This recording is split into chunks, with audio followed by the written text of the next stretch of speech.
Hello, everyone. I'm gonna wait just maybe a minute or so for some people to hop on, get the notification that I'm going live. But I'm really excited for our talk today. I know it's Saturday morning, at least here in Eastern Standard Time, so I'm not gonna take up too much of your time, but this is a very important topic that I used to talk to a lot of my clients about almost on a daily basis. So it's truly the difference between doing the right type of exercise to actually see the differences you want to see and get the results you're looking for versus thinking you're doing the right things, but you're not actually including all the right types of exercise. So, hi Carol, hi Greg.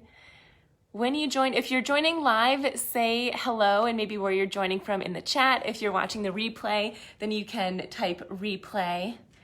Hi Julie. I'm just gonna wait a little bit delayed this morning. I had a bunch of people join overnight, and so I was adding them in. So I apologize for the delay. What we're gonna do, the layout for today, if you guys have any questions, definitely feel free to ask them in the comment chat box. Hi, Claire. But I'm going to go over the four, we're just going to jump right in. I'm not going to waste any time. We're going to go over the 4 different types of exercise, and then I'm going to go into why each of them are important. Hi, Julie.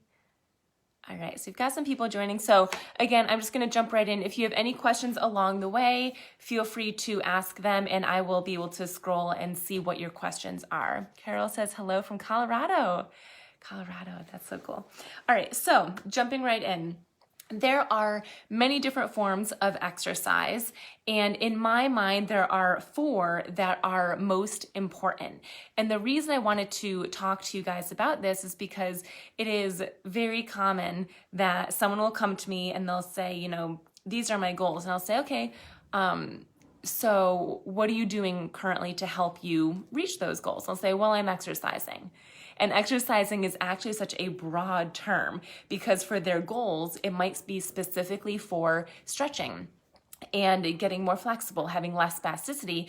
But when they say exercise, they don't mean stretching. They mean that they're doing some strengthening movements. So that's very different, and you're not going to get the type of flexibility improvements and lack of spasticity from doing strengthening. So it's really important that you understand what the different types are. So number 1, and these are in no specific order, just so you know, one is not better than the other. These all have a place and time, and they are all good to be doing.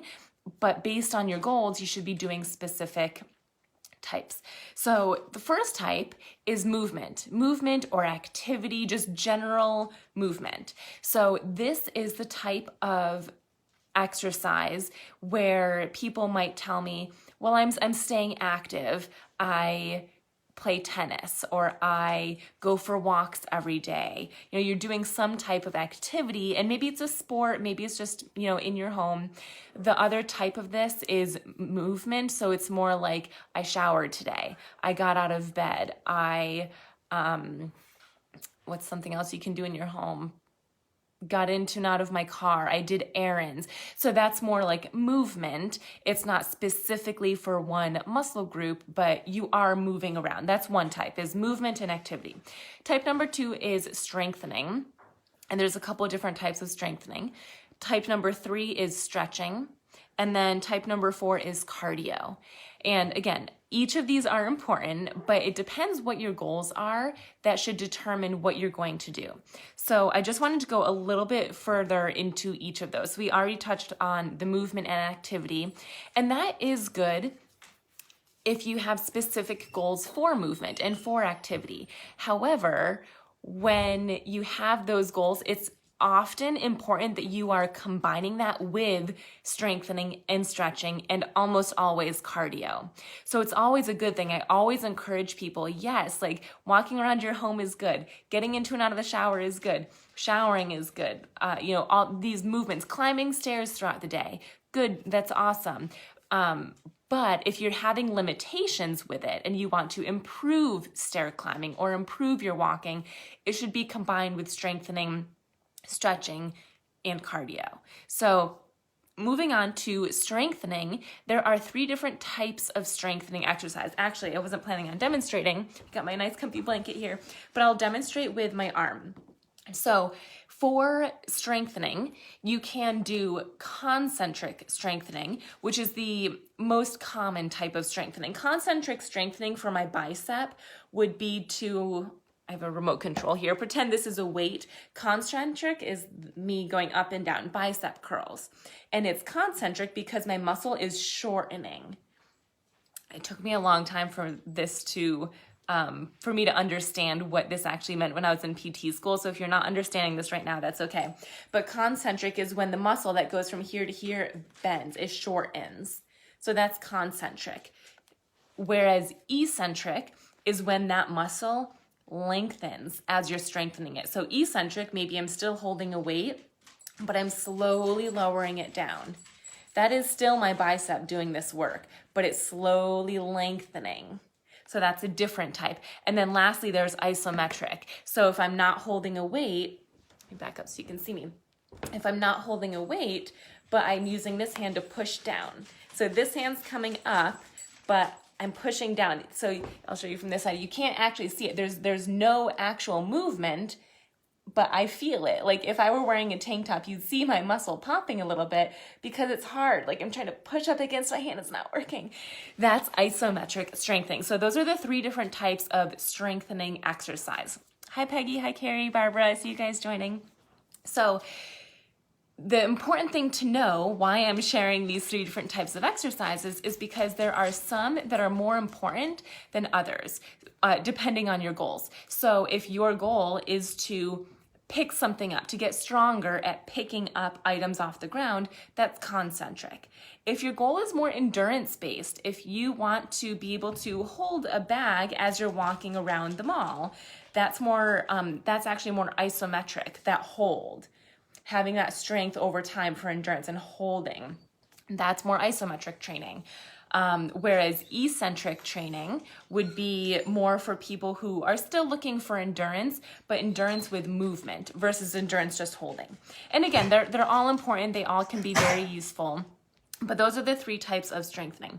Now, one last thing I want to mention about strengthening, and this is very important for people who have osteopenia, osteoporosis. If you have any type of bone weakness, is that the word I'm looking for? Bone weakness? I think so. If you have bone weakness or loss of bone density, then it is very important to have weight-bearing exercise. Weight-bearing means touching the ground, bearing weight through it. So if I have bone loss, lack of bone density, osteopenia, osteoporosis, anything like that in my legs, weight-bearing would mean standing, putting my weight through my feet and doing exercises in a standing position. Seated exercises are not going to help with bone density for osteoporosis or osteopenia because I don't have weight through my legs. My weight's through my butt sitting down. Or similarly, if it's your arms, bicep curls is not going to help with bone density. It's not going to strengthen your bones, but plank, maybe even plank against a wall, just like holding. It doesn't have to be on the ground. That's challenging. It can be against a coffee table or a bed or a wall, but putting weight through your arms, that is going to help with bone density for your arms. So that's the last thing I wanted to mention for strengthening. Moving on to stretching, there are several different types of stretching, but the biggest 2 categories are static stretching or dynamic stretching. And one cool thing about research in terms of stretching is that it doesn't show that one is better than the other, which I like because you can try both. And if you feel better with one over the other, stick with that one. If you feel more flexible with one over the other, stick with that one. Who just joined? Karen just joined. So Karen and Claire. Maybe Claire prefers static stretching, while Peggy or Karen prefers dynamic stretching. Did I say that wrong? It doesn't matter which one feels better for you. Dynamic stretching is when you stretch and release, then stretch and release. So if I, just because you can see my upper body right now, if I wanted to stretch my arm, if I wanted to do this stretch because my shoulders are really tight, dynamic stretching would be hold for about 3 seconds or so and let go. And then stretch again, hold, 3 seconds or so, and then let go.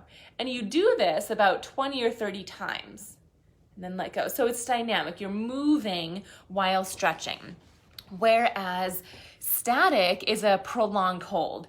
And prolonged hold can be anywhere from 20 seconds, 30 seconds, 5 minutes. It can be anywhere in that range. But that would be, I'm staying here. I'm holding long term. Trying to get this muscle to relax. I'm just staying here for at least 20, if not 30 seconds, maybe a minute. And newest research is showing that for spasticity, the best type of stretching is prolonged stretching. Prolonged static stretching. So more about the, 2 minutes, 3 minutes, 4 minutes and up. Claire asks, so dynamic, that's like chair pose. Chair pose, so this is a perfect example of people, and I don't know if I'm putting words in your mouth, Claire, but chair pose is not stretching. Chair pose is an isometric hold for strengthening. So this is one reason why it's important to really know what you're doing, because you might feel like I'm doing, unless you mean something different by chair pose. But what I know of chair pose, like a yoga pose, what that means to me is you're doing isometric strengthening. That will not help with stretching the muscles or flexibility. So if you mean something different by chair pose, I assume I'm kind of my chair, couch is right here. This is like chair pose. That's what I'm thinking you mean. Maybe I'm misinterpreting. The last thing I'll say about dynamic versus static stretching is dynamic stretching is said to be better before you exercise because your muscles aren't warmed up yet. Whereas static stretching is said to be better after you exercise or after you move because you are you're already warmed up. So if you ever are watching sports, you'll see the warm up is like they're skipping and they're moving and they're stretching that way. And at the end, they stretch their hamstrings. They're holding a little bit longer. Okay, Claire says, got it. Yes, my yoga pose. So, but that's a perfect example. Like I may have said to Claire, Claire may have said, okay, my goal is to stretch out my hamstrings. But I'm already doing the right exercises. If I didn't question that and I didn't know that Claire thought, and I'm putting words in her mouth right now, but if I didn't know that she thought yoga was stretching, and yoga can be, don't get me wrong, she's not doing the right things to reach her goals. Like yoga, for the most part, is strengthening. Yes, it is stretching as well, but it's more static stretching. But that kind of brings us into a different category of active versus passive. Passive stretching is for this arm, or no, what's a better example? A good example for passive stretching is, I don't have enough space here. I should have planned better for a stretch. If I'm sitting, I put a leg forward and I go down. This, for the most part, is passive. I'm not doing much work.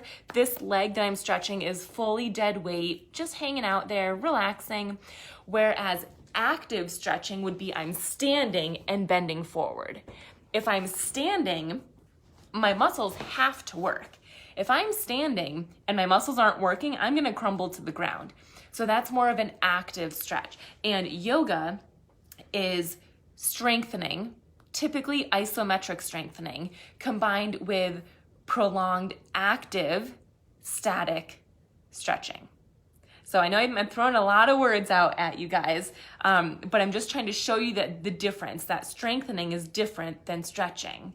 And it's important because if you have goals of flexibility, strengthening is not going to help that. So do strengthening, but also add some type of stretching. The last category is cardio. And cardio is the topic that is most up in the air right now. Cardio, we know it's good for us, and specifically with multiple sclerosis, we know it's good for us, we know it's effective, but and we do know that it should be done before your MS-specific exercises because that way it primes your brain for neuroplasticity. But what we don't know is what the intensity needs to be, or how long you need to hold it, how long you need to hold your heart rate higher for. So there are more varying factors. Like I can't sit here and say, you should be doing 10 minutes of cardio exercise and you should feel that you're at about a 6 out of a 10, with 10 being the most intense. Because we just don't have those parameters yet. It hasn't been proven in research. All that's been proven for cardio is that it's good for us And if you do it before MS-specific exercise, it primes your brain for neuroplasticity. The last thing I want to say about cardio is that if you feel your cardio is suffering from things like if you're walking and yes, maybe your legs are getting tired, but also you are noticing that you're out of breath. Like it's just hard physically for your body because you're out of breath. You can practice walking and then stop. As soon as you start getting a little bit fatigued because of cardio, stop. And then a little bit more and then stop. And a little bit more. You're training your heart rate to increase with interval training. So that is basically what I wanted to share with you today. I'll do a quick overview right now. And I will say I might do an actual webinar on this at some point because as you might be able to tell, it gets pretty in depth. There's different types of exercise, yes, and it's important to be doing them, but there's also different variations within that, and there's different times that you should be doing each one. But my purpose for this video is I just wanted to share with you the 4 different types and what they are. Because if you have a goal of strengthening, but you're mostly doing stretching, and I know that to some of you guys, that might sound, well, that's silly, I'm not doing that, but a lot of people don't understand the difference, and that's likely one reason why they aren't improving. So just let's recap quickly, okay? So 4 different types of exercise. Number 1 is movement or activity, just daily movements, doing the things you need to do throughout the day. Number 2 is strengthening. Number 3 is stretching. Number 4 is cardio. And again, those are in no specific order. One is not better than the other. In fact, the best one is different for each person. If Carol is working on weight bearing, then because she has bone loss, bone density issues, she should be doing weight bearing, strengthening exercises. If Myrna's biggest issue is tightness, she should mostly be focusing on active or passive and dynamic or static stretching.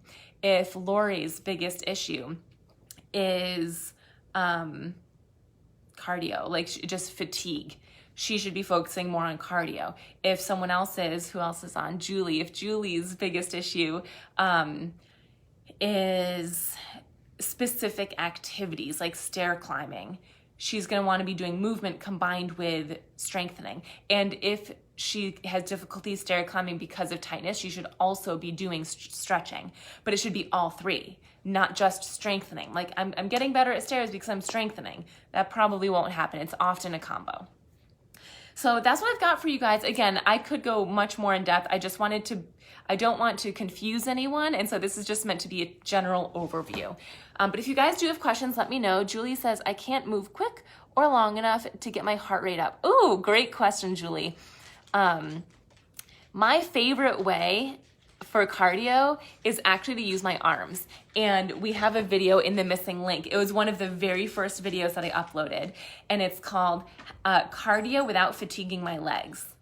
And that's super important because if you think that I mean cardio, if you think when I say cardio, I mean going for a walk or jumping jacks or something like that, that's really hard to do and it's going to fatigue your legs. And then you might not be able to do the exercises that you wanted to do after because you're so pooped from doing the cardio movements. So there's a lot of different things. If you have weights, 1 or 2 pound weights, you can hold those. If not, that's fine. Punch forward. Move as quickly as you can with your arms. Maybe some turns, maybe punching forward. There's a whole bunch of different movements, pumping like this to get your heart rate up, even more so if you're talking. So try some movements like that. Talk out loud. If you have someone, talk to them. If you don't have someone nearby, just count out loud. Say the ABCs, sing Twinkle, Twinkle, Little Star, and you will feel your heart rate increase. Nancy says she joined late. That's okay. Jane, yeah, so Jane says balance. Balance is another type of exercise, although I consider that a different component of exercise, just with balance alone as well. This could be a whole nother talk. Balance, there's different types of balance, there's different positions for balance, and I don't know, for some reason I consider that as a different category, but balance, there are balanced exercises. I don't want you guys to think because I didn't include it in this talk, it doesn't exist. But when people say, I want to get better balance, oftentimes they're doing strengthening exercises, and strengthening is not going to help with balance. or vice versa. So that is an important one. I can do another talk on balance. Let me see if there's any other questions. Julie says, thank you. Nancy, sorry you joined late. So yeah, so those are, I guess, my homework assignment for you, if I had to give you one. I like giving homework assignments. And if you just participated in my free 5-day MS Strength Challenge, yesterday was our last day, so thank you for participating. But if I had to give you homework assignments for this, it would be to write down what your goals are. And I know this is hard without guidance from a PT or someone who knows exercise, but write down what you need for it. Like, for example, balance. I know this is a generic one, walking is what I meant to say. If you have a goal of walking better, then walking, what does walking require? Well, it requires strength. It requires balance. If your goal is just walking in your home, you might not need cardio. But if your goal is walking longer distances, you probably need cardio. And if you personally have tightness, that's also stretching. So now you know, okay, I need to do all 4 of those. Versus if my goal is picking up my tea mug a little bit with more strength, that won't require cardio. It might require stretching, will definitely require strengthening. You could keep the movement, practicing that one too. So every movement, every goal is going to require something different. Then from there, it's, are you doing the right types of exercises? Myrna, will meditation be equally as effective? Sorry, I got distracted. Will meditation be equally as effective to help my cardiac muscle if I don't enjoy getting my heart rate up? Will meditation be effective for cardio? I think that's the way that I'm interpreting this question. Let me know if I'm interpreting that correctly or not. If I am interpreting it correctly, meditation doesn't help with cardio. So if you don't, sorry, I'm just trying to, there's a bunch of snow falling behind me. We're having a snowstorm right now. So I keep seeing like tons of snow fall from the tree and it's distracting me. Okay, Myrna, so that is what you meant. So meditation is not a form of cardio. Meditation is great. And in fact, that could also be another type of exercise, more for your brain. But meditation will not increase your heart rate for the most part, unless you're stressed, and that's the opposite of meditation. But meditation is not going to be another form of cardio. If you don't like getting your heart rate up, you don't have to do cardio. No one's telling you that you have to do these things. I'm pointing out the differences. And if you feel your cardio is fine, if you don't feel like physically fatigued from your heart rate, not from MS or weakness or anything like that, then you don't have to do cardio.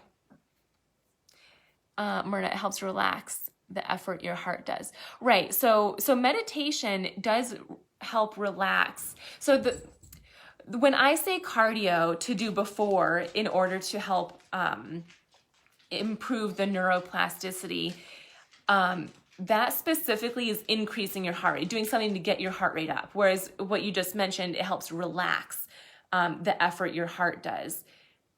The goal isn't necessarily how high can I get my heart rate by doing something, but also keep it relaxed at the same time. I don't know if maybe I'm not understanding your question correctly. Meditation is helpful, and it can be done in like simultaneously with cardio. But the goal, the way that you would get cardio is to increase the heart rate and increase the effort. That's if you're using the word effort. The goal is to increase the effort of your heart rate. But good question. Any other questions from you guys? I'll wait a little bit because I know it's a little delayed, so sometimes I don't see the questions right away. But yeah, I hope that was helpful. And again, you guys brought up some really good questions. Balance is another topic that we can do for another time. Meditation or stress reduction is another topic. And again, I know that I don't know how this sounds to you. For some of you guys, it might be like, oh yeah, I knew all of that. For others, it might feel like, oh wow, I didn't realize I'm doing mostly stretching and I need to be doing other things, or vice versa. So I'm not sure how this is being received, but it's just important to know the difference, and especially with what your goals are, picking which categories you should do, and then within each category. So if you know you need to be doing strengthening to improve your goal, towards your goal, what type of strengthening? Okay, let's say you determine isometric strengthening. Isometric strengthening for what muscle groups? And that's the benefit of working with a physical therapist or someone who's trained specifically for these types of exercises. Hey, Finn, it's okay. Don't bark. Finn's barking at the snow now. Claire, sometimes I feel like I exercise too much. I know you have views on this. I will say, exercising too much is not good, MS or not. I can't tell you how many times I am working with a client and they say, I was improving, I was doing really well, and then I just plateaued and I'm not doing well anymore. My first question is always, how many days a week are you exercising? And almost always, they'll say 7 days. And I want you to keep in mind that our bodies grow, our muscles get bigger and stronger during the rest days. It is so important to take at least 1 day off, maybe even 2 days. But that's usually my advice when someone says like, hey, I've hit a plateau, what do I do? If they tell me they're exercising 7 days, I say, take at least 1 day off, maybe 2 days. And they do. And 9 times out of 10, the next time I see them, they say, okay, yeah, you're right. I'm getting a little bit better now. So that's one thing. Hey, Finn. Now there's someone with a snowblower outside, so I apologize for the distractions. Good, Claire says Sunday is her rest day, perfect. And then in terms of exercising too much in one dose, like let's say maybe on Mondays you just do a lot of exercise and is that too much? I just always tell people to listen to their bodies. If you feel like you're extra sore or your body's responding negatively, then it's probably too much. But if it's not responding negatively, for you, it's not too much. What you do might be too much for me, or what I do might be too much for the next person, but it's very individual. Julie, so yoga is strength. There's probably lots of different opinions on this. My opinion on yoga, it's great. My opinion on yoga is that it's mostly, and let me back up. There's a ton of different types of yoga. Yin yoga is mostly stretching, but just like the general yoga, what's it called? Warrior poses, chair poses, those types of poses, triangle. Those, for the most part, are isometric strengthening, strengthening exercises. But like child's pose is stretching. So there is stretching involved. It's not only strengthening, there is stretching involved, and usually it's active stretching, not passive stretching. Char, I wish there was one exercise to touch all elements. Yeah, that would be great. Myrna, I have to click see more. Can't see the whole question. How long do the positive effects of neuroplasticity last? I make 3 strides forward and then I feel like I take 5 steps back. So the one neuroplasticity, first of all, is amazing that it happens in multiple sclerosis. It does not happen for all diseases, but it does happen in MS. That is proven in research time and time again. But what we don't know about neuroplasticity is how long it takes. But for some people, they might feel the positive effects of neuroplasticity in a week. Others, it might be months. Others, it might be years, a long time. But what we don't know is how long that takes for each person. But I will say, from what I've read in research, is that once neuroplasticity, once your brain finds that pathway, it continues to develop. It continues to get stronger. Now, that's not to say that, okay, that pathway is there and now it's there the rest of your life. It does have those in and out phases. So I think it was Myrna who asked that question, like taking a few steps forward and a few steps back. That unfortunately is part of the process, but it's good. It's good that it means you're on the right path. So I know it's hard, it's easier said than done, but keep to it, keep sticking with it for sure. That means that your brain is working, it's doing the right thing, and it's trying to strengthen that pathway so that the good days are more often than the bad days. Okay, Claire, I generally stick with my daily walking, yoga, and steps. I am adding resistance now. Awesome. I know, Claire, you had mentioned wanting to add resistance. I have a mix of stuff in my yoga. Perfect example. Yeah. So yoga can be a lot of different things. It's not always just strengthening. It's just that the type of yoga that I've done, the classes that I've gone to have mostly been strengthening. Even when you're in a stretching position, it's an active stretch. You still have to use your muscles. So that you don't collapse into a little ball on the floor. But yeah, like Claire said, Claire's doing a bunch of different things: walking, yoga, steps, now adding resistance. Resistance training, don't even get me started on that. That's a whole nother topic that we can do. But yeah, so you can do more than one thing. Let me click see more. Jane, feel I have to maintain enough muscle strength in my legs, yet not over fatigue, as that strengthening has to offset limits due to neuro issues. Yep. And this is a perfect reminder that everyone's different. You know, Claire, Jane, Karen, everyone on here, you all likely should have different programs. You know, what's intense for one person won't be intense for another. But if you also have other issues like arthritis or pain or something, that's going to limit what you do sometimes. And that's when exercising throughout the day might be more important than exercising all at once, so that you don't aggravate anything that's already there. Let's see, Jane said, is up against neuro limits. Right. Yeah, so Jane feels like she has to maintain enough muscle strength in her legs, but not get fatigued. And one thing too is that if you get fatigued every time you exercise, you're training your brain to that exercise means fatigue. So my advice is always, like, even for seated marching is one of my favorite exercises. If you're working to the point of fatigue and your leg just is so heavy you can't lift it anymore, you're training your brain. Marching means make this happen. So stop before the fatigue. So in Jane's comment, you know, she's talking about she needs to be strengthening, but not so much that she gets fatigued. Stop early, stop before the fatigue. At that point, it's more of, let me do 3 repetitions and take a break 50 times. That's too many, don't do that.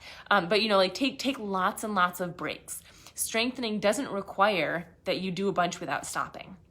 So that's one way that you can continue working on your goals, but without fatiguing. There's so many different types of exercise you can do for fatigue.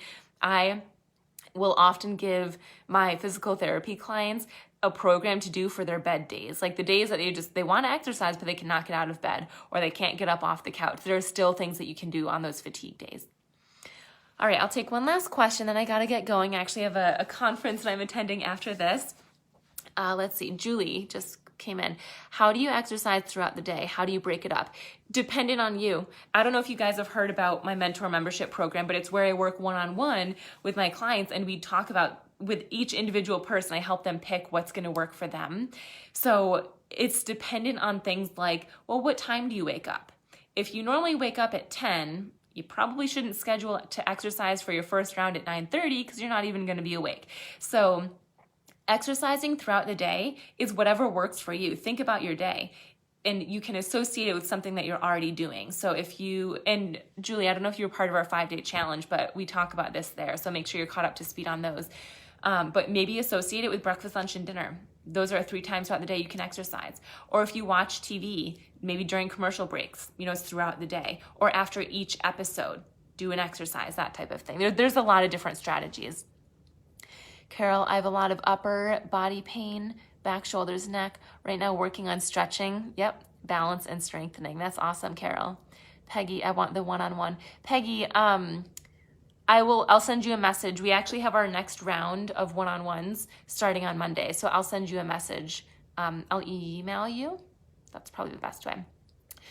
With my one-on-ones with the mentor membership, I have a call with everyone because I want to make sure it's truly a good fit. I don't allow anyone and everyone the one-on-one calls if I don't think it's something that I can help with.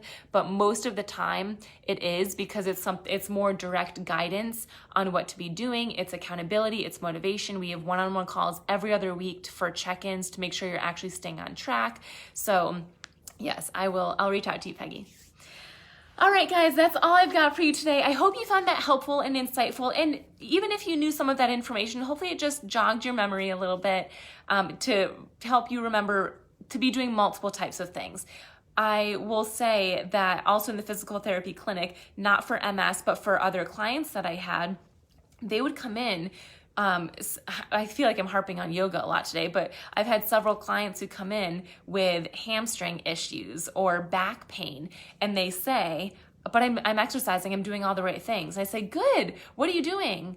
And they say, I do yoga 6 days a week. Like, okay, yoga's good, but yoga's only one type of exercise, and yoga tends to use the same muscle groups over and over again. What stretches are you doing?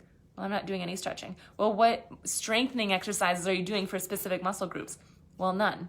Well, okay. So oftentimes doing one type of exercise might result in strength and improvement towards your goals, but it also might result in pain, or because you're not using all the muscles correctly. So it's just it's a topic I feel very passionate about, because it's something that can be so easily improved if you're aware of it. So let me see if anyone said, okay. Awesome. So you guys are just saying, thank you. Appreciate your insight. Very helpful. Look forward to additional videos and webinars. And if you're not part of the missing link, my online MS Wellness program is the missing link.